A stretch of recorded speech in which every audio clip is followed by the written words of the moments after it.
So let's talk about Eisendrache. Yes, I'm calling it Eisendrache, not Eisendrache, however people say it. I'm from Alabama, okay? Don't hurt me.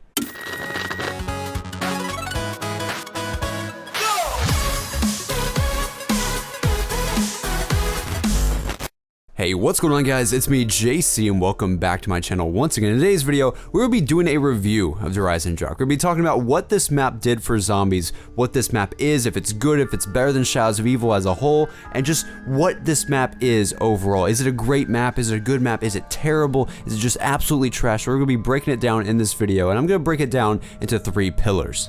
There's 3 elements of a zombies map that have to come together to make the map the best it could possibly be. And these 3 elements are map design, the Easter egg / story, and replay value, the gameplay of the map.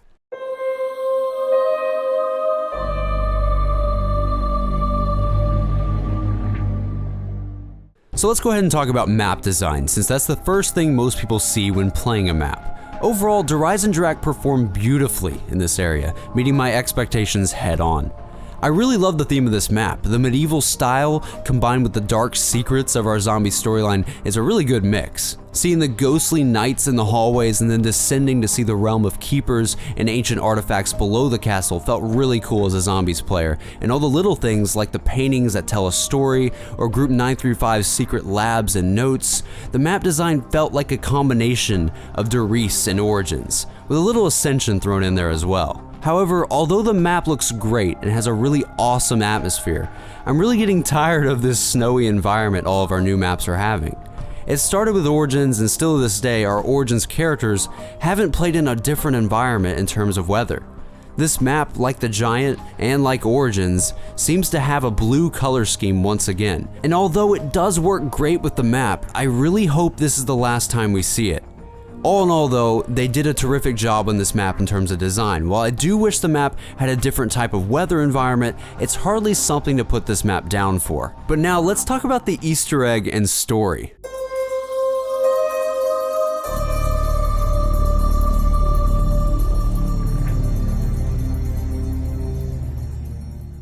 Wow, where do I even begin with this one? The Easter egg of this map was just incredible.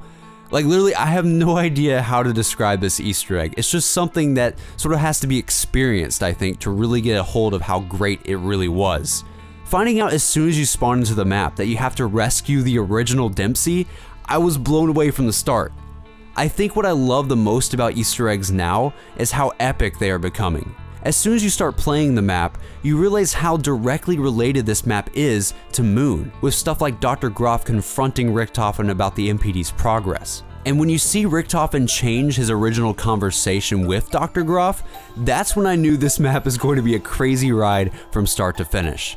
In a way, our zombie storyline came full circle in this map. We ironically see the direct opposite of what we did in the Moon Easter egg, and seeing Groff yell and get hostile at Richtofen as we change events was just really cool to experience when playing. The steps of the Easter egg were really awesome too. Although, like the environment that I was talking about before, I'm starting to get tired of weapon upgrades being counted as steps. If you don't know what I mean by this, basically, I feel like upgrading the bows should not be part of the main Easter egg, or at least the process of it. With Origins, I was okay with it because it was the first map to do so. However, with Shadows of Evil and now Eisendrache, upgrading the swords or upgrading the bows is basically half of the Easter egg in terms of time, and I really hope this is the last time we see this formula take place. Overall though, the Easter egg ending, blowing up the moon, fighting this awesome boss battle that could literally destroy your game completely, and then saving the original Dempsey's soul by killing him, it's just crazy, but I love it. They did an excellent job.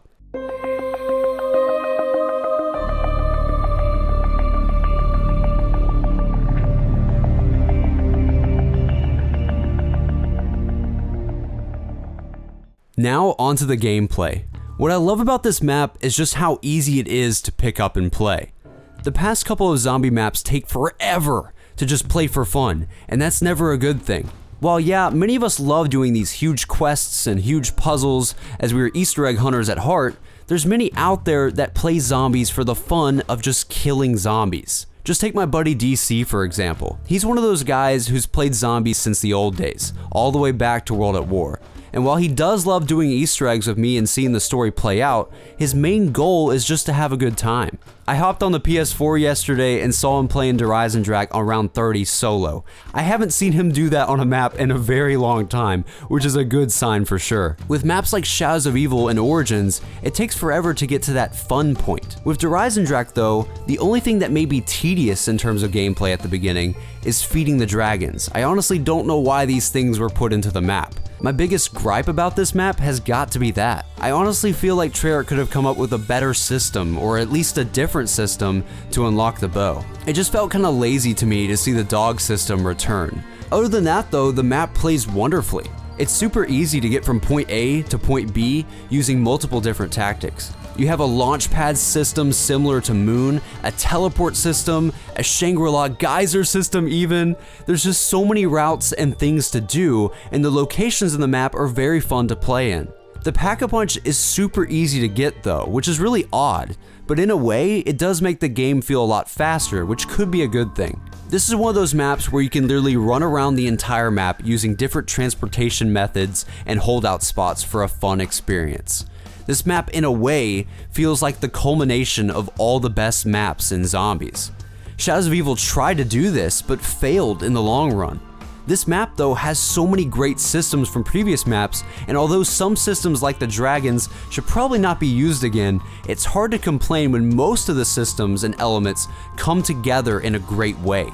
The main wonder weapon on this map, the bow, is basically like a staff from Origins, you can't deny that. Once again, I would have liked it more if you had to do something else for the bow, and yeah, at some points, upgrading the bow every game could definitely get old for the player. However, you can do it pretty fast if you're good enough.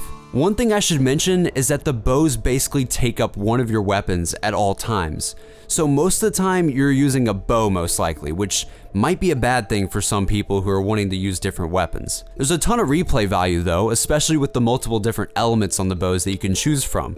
So there's some good points to that and some bad. This map overall is just great for gameplay though. It's fun to play, easy to pick up and play, and most importantly, you feel awesome while doing it.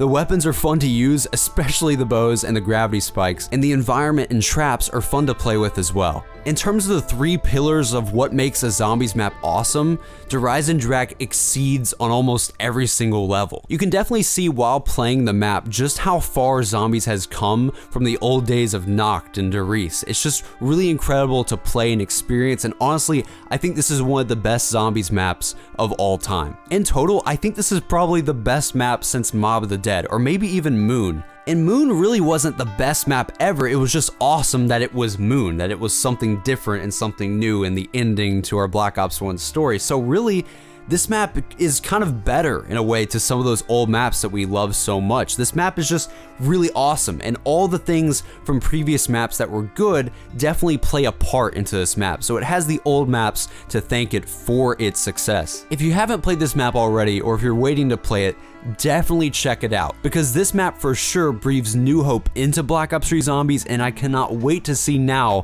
where they go from here. Overall, this map felt like it had all the best parts of all the maps before it, and in a way felt like an epic conclusion to all of those gameplay systems. After all, Jason Blundell said this was Chapter 4, and you can definitely tell that this Chapter 4 did not disappoint. This has been JC. Thank you guys so much for listening to my Eisendrache review. Tell me in the comments below what your thoughts are on Eisendrache, and I'll be sure to read them. You guys know I do. Thank you guys so much for over 7,200 subscribers. It means so much to me, and I will see you guys on the next video. Have a good one.